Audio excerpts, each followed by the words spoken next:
दोस्तों, निखिल की फांसी तय होती है। जेलर साहब उसके पास पहुंचते हैं और पूछते हैं, तुम्हारी अंतिम इच्छा क्या है? निखिल कुछ देर चुप रहता है, फिर धीरे से बोलता है, साहब, मैं चाहता हूं कि मेरी अंतिम इच्छा पूरी की जाए। मैं अपनी आखिरी रात अपनी पत्नी के साथ बिताना चाहता हूं, उसके साथ एक ही बिस्तर पर सोना चाहता हूं। यह सुनकर जेलर साहब चौंक जाते हैं। 20 साल की नौकरी में उन्होंने कई कैदियों की अंतिम इच्छाएं सुनी थीं, लेकिन ऐसा अनुरोध पहली बार आया था। एक व्यक्ति जिसे 2 दिन बाद फांसी होनी है, उसकी आखिरी ख्वाहिश यह थी। जेलर कुछ देर सोच में पड़ जाते हैं, लेकिन आखिरकार वह उसकी अंतिम इच्छा पूरी करने के लिए तैयार हो जाते हैं। निखिल की पत्नी को संदेश भेजा जाता है कि उसका पति अपनी अंतिम रात उसके साथ बिताना चाहता है। जब आप इस दर्दनाक कहानी को सुनेंगे तो आपकी आत्मा कांप उठेगी, रूह तक हिल जाएगी। दोस्तों नमस्कार, मैं नीरज कुमार। आज की जो सच्ची घटना उत्तर प्रदेश के अलीगढ़ की है, जहां पर 2 दोस्त होते हैं। एक का नाम निखिल होता है और दूसरे का नाम राकेश। निखिल और राकेश एक साथ खाते पीते हैं, धीरे धीरे बड़े होते हैं और एक निश्चित समय के बाद दोनों दोस्त एक कंपनी में नौकरी के उद्देश्य से शामिल हो जाते हैं। उसी कंपनी में वंदना नाम की एक लड़की काम करती है, जो निखिल से प्यार करने लगती है। दोनों का साथ में मिलना जुलना, घूमना फिरना शुरू हो जाता है। जब निखिल अपना टिफिन लेकर जाता है तो वंदना भी उसमें से खा लेती है, और जब वंदना खाना लाती है तो निखिल भी उसमें से निकाल कर खा लेता है। उनकी दोस्ती इतनी गहरी हो जाती है कि बाकी लोग भी इसे नोटिस करने लगते हैं। निखिल का दोस्त राकेश कहता है कि वह भी वंदना से दोस्ती करना चाहता है, लेकिन कहते हैं ना, कोई भी अपनी गर्लफ्रेंड को किसी और से शेयर नहीं करना चाहता। निखिल साफ साफ मना कर देता है और कहता है कि वह राकेश की वंदना से दोस्ती नहीं करवा सकता। इस बात से राकेश नाराज हो जाता है और उसी समय से उसके मन में निखिल के प्रति जलन की भावना उत्पन्न हो जाती है। एक दिन मौका पाकर राकेश वंदना की मर्जी के खिलाफ उसके साथ जबरदस्ती करता है और उसके साथ वह सब करता है जो कोई लड़की नहीं चाहती। वह हद से गुजर जाता है और फिर निर्दयता से वंदना का गला घोंटकर उसकी हत्या कर देता है। हत्या करने के बाद वह वंदना की लाश निखिल के बिस्तर पर रख देता है और वहां से फरार हो जाता है। इसके बाद वह खुद पुलिस को फोन करके सूचना देता है कि एक लड़की की लाश यहां पड़ी है। पुलिस मौके पर पहुंचती है और उसी समय निखिल भी अपने कमरे में आता है। पुलिस निखिल को गिरफ्तार कर लेती है। निखिल यह सोचकर हैरान रह जाता है कि आखिर यह सब कैसे हुआ। कहा जाता है ना कि मौके वारदात पर जो सबूत मिलता है वही सबसे महत्वपूर्ण होता है, और अक्सर सबूतों के आधार पर ही पूरा मामला तय होता है। निखिल की गिरफ्तारी होती है, उसे जेल भेज दिया जाता है और इसके बाद तमाम तरह की कानूनी प्रक्रियाएं शुरू हो जाती हैं। इसी बीच पोस्टमार्टम की रिपोर्ट भी आ जाती है। जब लड़की की पोस्टमार्टम रिपोर्ट आती है तो उसमें स्पष्ट रूप से इस बात की पुष्टि होती है कि उसके साथ पहले दुष्कर्म किया गया और फिर बड़े ही निर्मम तरीके से गला घोंटकर उसकी हत्या कर दी गई। जैसे ही यह पुष्टि होती है, लोग आक्रोशित हो जाते हैं और निखिल को फांसी देने की मांग करने लगते हैं। जगह जगह कैंडल मार्च निकाले जाते हैं। राजनीतिक और सामाजिक संगठन भी इस मांग के समर्थन में आवाज उठाने लगते हैं कि जल्द से जल्द निखिल को फांसी दी जाए। आखिरकार सबूतों के आधार पर न्यायाधीश निखिल को फांसी की सजा सुना देते हैं। एक बार फिर एक निर्दोष को दोषी ठहरा दिया जाता है, वह भी इतना बड़ा दोष कि उसे सीधे फांसी के फंदे तक पहुंचा दिया जाता है। उसकी फांसी परसों होनी तय होती है। जेलर साहब निखिल के पास आते हैं और कहते हैं, अब निखिल, परसों तुम्हारी फांसी होनी है। कानून और संविधान यह कहते हैं कि जिस व्यक्ति को फांसी दी जाती है उसकी अंतिम इच्छा पूछी जाती है। इसलिए मैं यहां तुम्हारी अंतिम इच्छा जानने आया हूं। बताओ, तुम अपनी अंतिम इच्छा में क्या चाहते हो?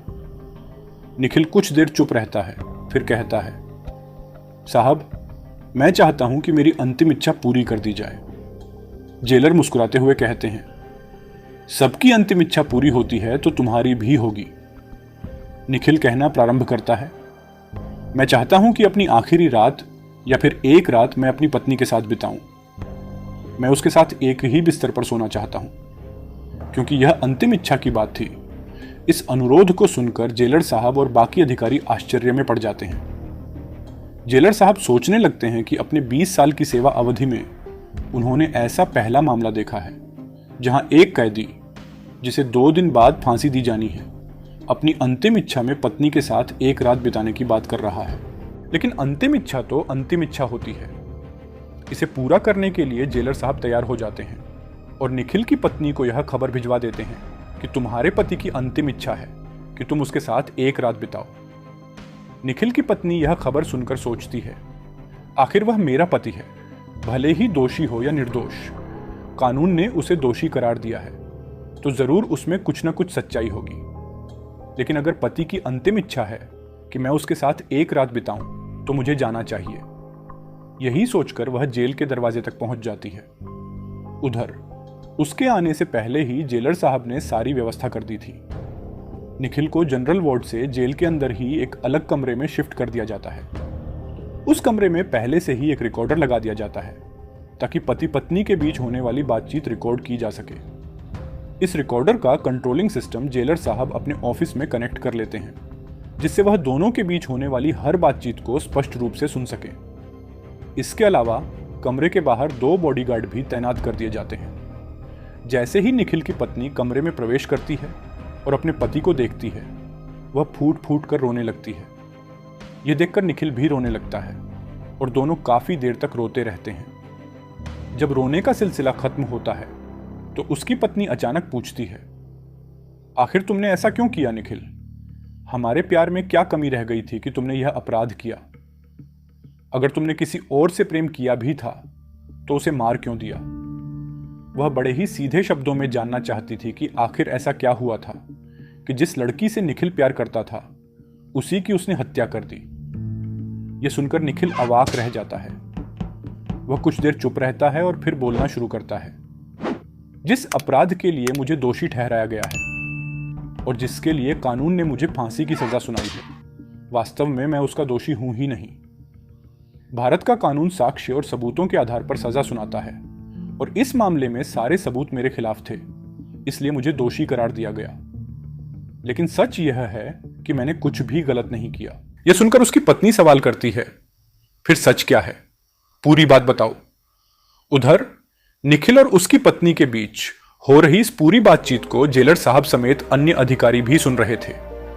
निखिल आगे बोलता है, हमारी कंपनी में जहां मैं और राकेश दोनों साथ में काम करते थे, वहीं वंदना नाम की एक लड़की थी।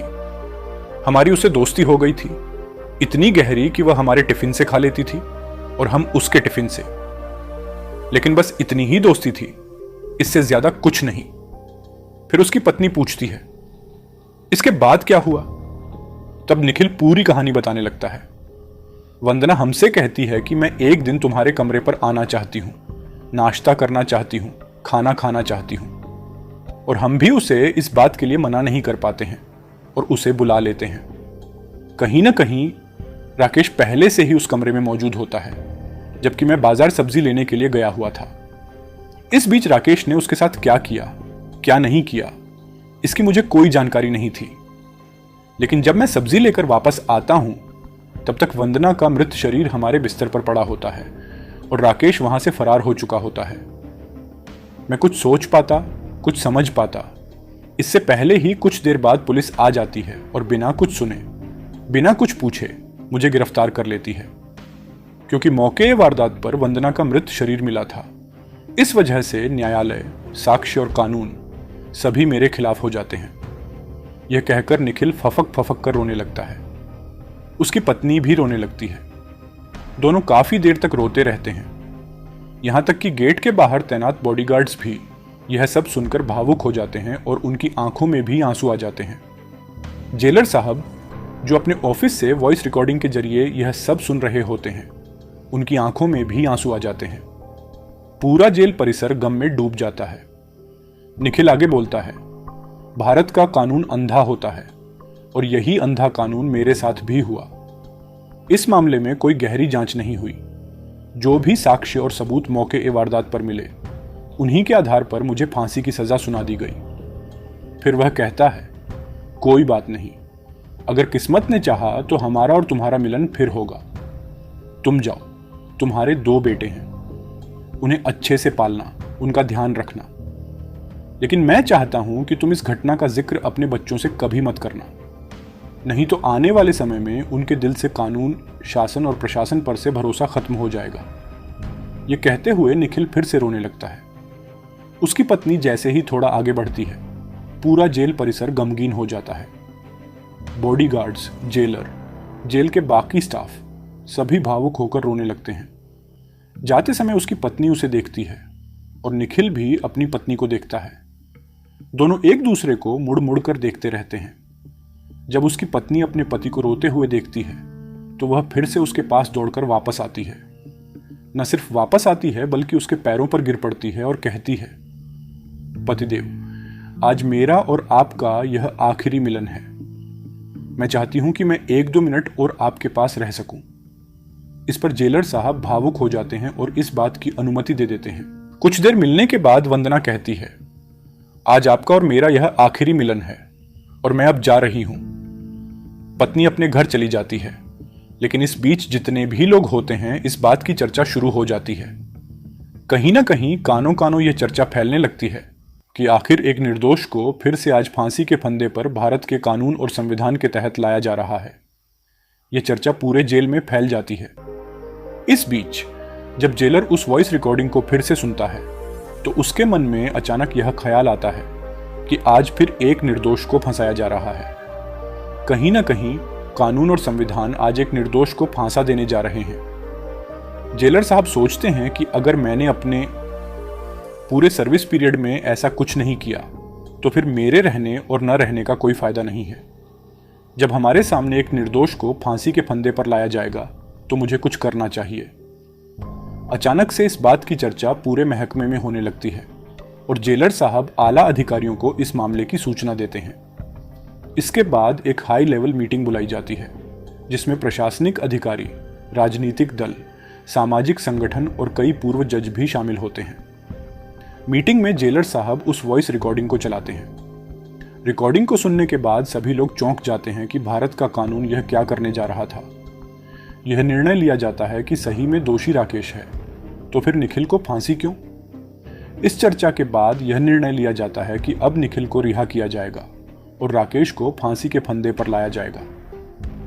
अगले दिन यह सूचना निखिल के घर भेजी जाती है कि तुम्हारे पति को रिहा कर दिया गया है। इस खबर को सुनकर निखिल की पत्नी बहुत खुश हो जाती है और फिर से भारत के संविधान और न्याय व्यवस्था पर उसका विश्वास पक्का हो जाता है। अब क्योंकि परसों निखिल को फांसी होनी थी, न्यायालय के आदेश पर पुलिस अपनी कार्रवाई शुरू करती है और राकेश को पकड़ लेती है। राकेश को न्यायालय में प्रस्तुत किया जाता है और उसे फांसी की सजा सुनाई जाती है। कानून और संविधान पर विश्वास न करने वाले लोगों का फिर से भारत की न्यायिक प्रक्रिया पर विश्वास बन जाता है। अगले ही पल राकेश को फांसी के फंदे पर लाया जाता है और उसे फांसी दी जाती है। इस प्रकार निखिल को बाइज्जत रिहा किया जाता है। दोस्तों, यह कहानी हमें एक महत्वपूर्ण संदेश देती है कि अगर आप बुरा करेंगे तो आपके साथ बुरा होगा। यह कहानी न केवल न्याय की अहमियत को समझाती है बल्कि हमें यह भी सिखाती है कि किसी भी इंसान को बिना सही न्याय के सजा नहीं मिलनी चाहिए। भारत की न्यायिक प्रक्रिया, संविधान और कानून पर सवाल उठाना बिल्कुल स्वाभाविक है, खासकर जब हम यह देखते हैं कि एक निर्दोष व्यक्ति को फांसी की सजा मिल सकती है। क्या यह सचमुच एक न्यायपूर्ण व्यवस्था है? क्या हर आम आदमी को अपने अधिकारों का सही तरीके से पता है? क्या हमारे समाज में यह सवाल कभी उठने चाहिए? अगर ऐसी घटनाएं होती हैं तो हमें समाज में जागरूकता फैलाने की जरूरत है। हमें यह समझने की जरूरत है कि हर व्यक्ति को न्याय मिलना चाहिए और कोई भी बिना उचित सुनवाई के दोषी नहीं ठहराया जा सकता। इस कहानी को सुनने के बाद आप क्या महसूस करते हैं? क्या आपको लगता है कि भारत की न्यायिक प्रक्रिया में सुधार की आवश्यकता है? क्या आम आदमी को इस तरह के मामलों में सुरक्षा मिलनी चाहिए? अगर आप भी इस मुद्दे पर सोचते हैं और जागरूकता फैलाने का हिस्सा बनना चाहते हैं तो इस वीडियो को लाइक करें, कमेंट करें और हमारे चैनल को सब्सक्राइब जरूर करें। साथ ही अपनी राय और विचार कमेंट सेक्शन में जरूर शेयर करें। जय हिंद, जय भारत।